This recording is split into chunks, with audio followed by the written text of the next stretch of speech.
President Joe Biden साहब हैं वो इंडिया नहीं जा रहे, रिपब्लिक डे पे उन्होंने जाना था। तो उन्होंने कहा कोई बात ही नहीं। उन्होंने कहा कोई बात नहीं, हमारे पास कमी है किसी चीज की, उनके पास तो हर कोई जाने को तैयार है।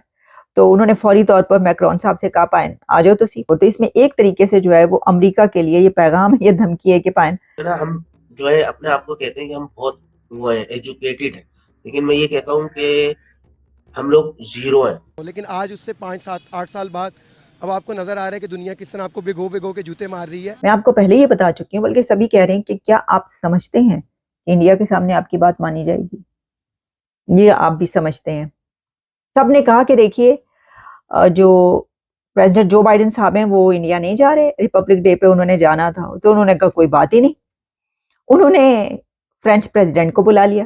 सर वो तो नीचे तो हाथ रखते ही नहीं, वो तो अपना हाथ बहुत ऊपर रखते हैं। उन्होंने कहा कोई बात नहीं, हमारे पास कमी है किसी चीज की, उनके पास तो हर कोई जाने को तैयार है। तो उन्होंने फौरी तौर पर मैक्रोन साहब से कहा पायन आ जाओ तो सी। उनका जी होर की चाहिए, जी आया नु। तो वो जो है वो तैयार हैं। और अब खबर ये है कि फ्रेंच प्रेसिडेंट जो हैं वो रिपब्लिक डे पर प्राइम मिनिस्टर नरेंद्र मोदी साहब के चीफ गेस्ट होंगे। और इसमें हमेशा ही ऐसा होता है कि वो किसी ऐसे ही बड़े अथॉरिटी को या प्रेसिडेंट को, जैसे कि मैंने आपको बताया कि प्रेसिडेंट जो बाइडेन ने आना था, इससे पहले भी दुनिया की कोई ना कोई ऐसी पर्सनालिटी जो है उनके रिपब्लिक डे पर मौजूद रहती है।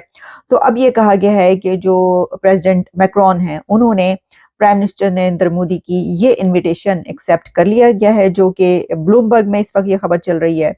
और इसके अलावा रॉयटर्स, हर जगह पर ही खबर चल रही है कि अब इंडिया के रिपब्लिक डे पर फ्रेंच प्रेसिडेंट मैक्रोन आएंगे। ठीक है जनाब, ये तो कोई उनके लिए बड़ी बात है ही नहीं। वो चाहते तो 3 4 को इकट्ठे भी बुला लेते। बहुत सारी पर्सनालिटीज अथॉरिटीज होंगी, उनके लिए तो कोई मसला नहीं है। अभी आपने देखा कि कितनी समिट्स और कॉन्फ्रेंसेज हुई हैं जिसके ऊपर दुनिया भर की लीडरशिप वहां पर मौजूद है। वो दुनिया के लीडर तो दौड़ते हुए जाते हैं इंडिया की तरफ। वो तो कोई वो कहते हैं कि अच्छा है, कोई ना कोई एग्रीमेंट कराएंगे, कोई अपने लिए कुछ ले आएंगे, कोई मुआहिदा कर लेंगे। और वैसे भी भाई इंडिया एक बड़ी ताकत है। जो अरिंदाम बागची साहब हैं उनसे ब्रीफिंग के दौरान जो रिपोर्टर्स हैं उन्होंने सवाल किया कि पाकिस्तान के आर्मी चीफ अमेरिका गए हुए थे, वहां पे उनकी लॉयड ऑस्टिन और ब्लिंकन से मुलाकात हुई, आप इसके बारे में क्या कहेंगे? वहां पे ये कहा गया, ये कहा गया। तो उन्होंने उसके जो जवाब है ना, वो कहते हैं ना 100 सुनार की और 1 लोहार की। तो पैन होया है कि 100 सुनार दी, 1 लोहार दी। उन्होंने आगे से जो जवाब दिया, उन्होंने कहा है हम ये कहेंगे कि ये जो दहशतगर्द फैलाने वाले कंट्रीज हैं इनके ऊपर नजर रखी जाए। कि उनसे पूछा ये क्या आपका क्या कहना, उन्होंने कहा हमारा ये कहना है। उन्होंने अमेरिका को कह दिया डायरेक्ट, उन्होंने कहा है कि जो दूसरे कंट्रीज हैं हमें होप है, हम ये उम्मीद करते हैं कि वो भी ये जो काउंटर टेररिज्म करेंगे और जरा ये देखेंगे कि ये जो दहशतगर्दी फैल रही है इसमें फैलाने वाले उनको जो है रोका जाएगा दहशतगर्दी को। ठीक है, इसका मतलब आप समझ रहे हैं? नहीं समझ रहे? मेरा ख्याल आप समझ गए, तो इसलिए मुझे कुछ और कहने की जरूरत नहीं है। ये वही बात है कि जो इंडिया की तरफ से हमेशा कही जाती है पाकिस्तान के लिए, चाहे नाम दहशतगर्दी हो रही है हमारी तरफ, ये हो रहा है और इसमें जो है दहशतगर्दी फैलाने वाला मुल्क ये है। आप वो नाम लेकर कहें या वो नाम लिए बगैर कहें, मतलब उनका एक ही होता है और कंट्री भी एक, इशारा भी उनका एक ही तरफ होता है। तो इसमें एक तो ये कि बड़े कीनली वो ये देख रहे थे विजिट को, और उन्होंने देखा और जब उनसे सवाल ये हुआ तो आगे से उन्होंने जो है धड़ल्ले से वो 100 सुनार की 1 लोहार की, आगे से 1 लोहार का हथौड़ा पड़ा है। उन्होंने कहा ए हैगा साडा जवाब, ए वेख लो।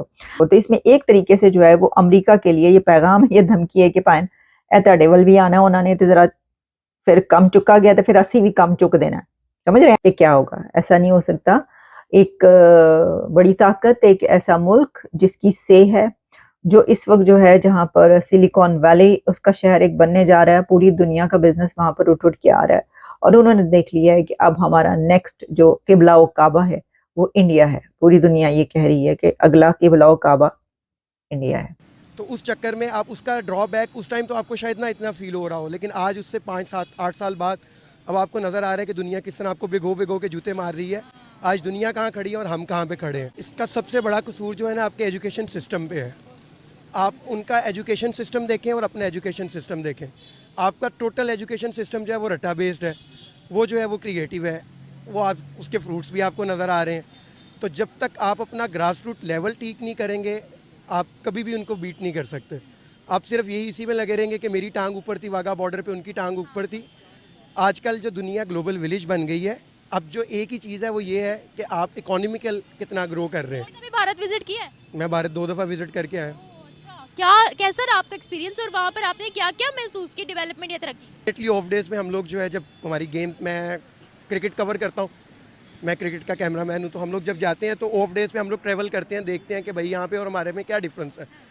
कोई एक कंपनी नहीं है उनकी, उनकी को 10,000 कंपनियां मैं आपको गिनवा सकता हूँ जो कि प्रॉपर बेस्ड हैं, जो प्रॉपर फैसिलिटेट करती हैं, जो प्रॉपर मैन्युफैक्चरिंग में जा। आप उनका 5th क्लास का बच्चा ले लें, अपना मास्टर का बंदा उसके साथ खड़ा कर दें, इतनी मतलब एजुकेशन। मेजर डिफरेंस है। ये आपने कैसे फील किया कि उनका 5वीं का बच्चा हमारा मास्टर्स का? सर, आप जब किसी से बात, हज़रत अली रज़ी अल्लाह अन्हु का कॉल है कि आपने किसी को जानना है, उसके साथ सफ़र करें या उसके साथ बैठ के कहा। आपने उसकी बच्चों से बात की थी? हम लोग एक स्कूल विजिट करने गए थे, शायद उतनी अच्छी इंग्लिश मैं नहीं बोलता जितनी 5th क्लास के बच्चे बोलते होंगे। अच्छा, किस जगह पर स्कूल विजिट करने गए? बेंगलोर में। बेंगलोर में।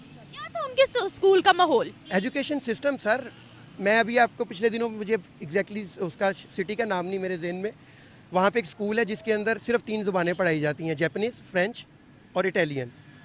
अभी वो बच्चे अपना हाई स्कूल कंप्लीट नहीं कर रहे और वहाँ की जैपनीज़ कंपनीज जो वहाँ विजिट कर रही हैं उनको इंटर्नशिप ऑफर कर रही हैं। आपका मास्टर करने के बाद बंदा सोचता है कि मैंने करना क्या है। उनकी डायमेंशंस जो हैं वो 5th, 7th, 8th से डिफाइन हो जाती हैं कि इस बच्चे ने इस फील्ड में जाना है। उससे रेलिवेंट लोगों से उनको मिलवाते हैं, उससे रेलिवेंट लोगों के साथ उनका इंटरेक्शन करवाते हैं, बच्चे की बेस बनना शुरू हो जाती है, उसका माइंड क्लियर होता है मैंने फ्यूचर में ये करना है। उन्होंने मर्सिडीज़ अपनी बना ली है, इलेक्ट्रिक मर्सिडीज़ अपनी बना ली है, आईफोन ने अपना स्टोर वहाँ पे ओपन कर लिया। मैं कह रहा हूँ कि ज़मीन आसमान का फ़र्क है, कोई 19-20 का फ़र्क हो ना, यहाँ पे 19-119 का फ़र्क है। क्योंकि पिछले कुछ दिनों से भारत और अमेरिका के रिश्तों में पॉज आया है, साथ ही साथ जो बाइडेन के ऊपर इम्पीचमेंट की कार्रवाई भी होनी है और उनकी इंटरनल पॉलिटिक्स के चलते वो अब 26 जनवरी में एज अ चीफ गेस्ट नहीं आ पाएंगे जो वो पहले आने वाले थे।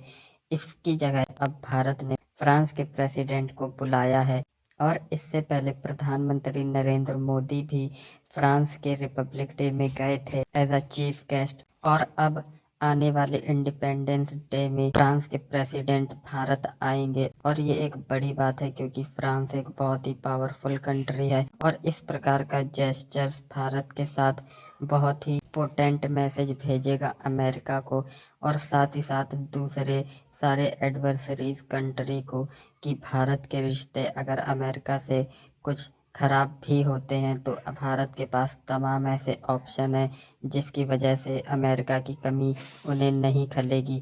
आज के दौर में भारत को किसी की ज़रूरत नहीं बल्कि दुनिया को भारत की ज़रूरत है, इसीलिए भारत जिस तरह से भी पॉलिटिकल मैन्यूवरिंग करता है दुनिया साथ देती है।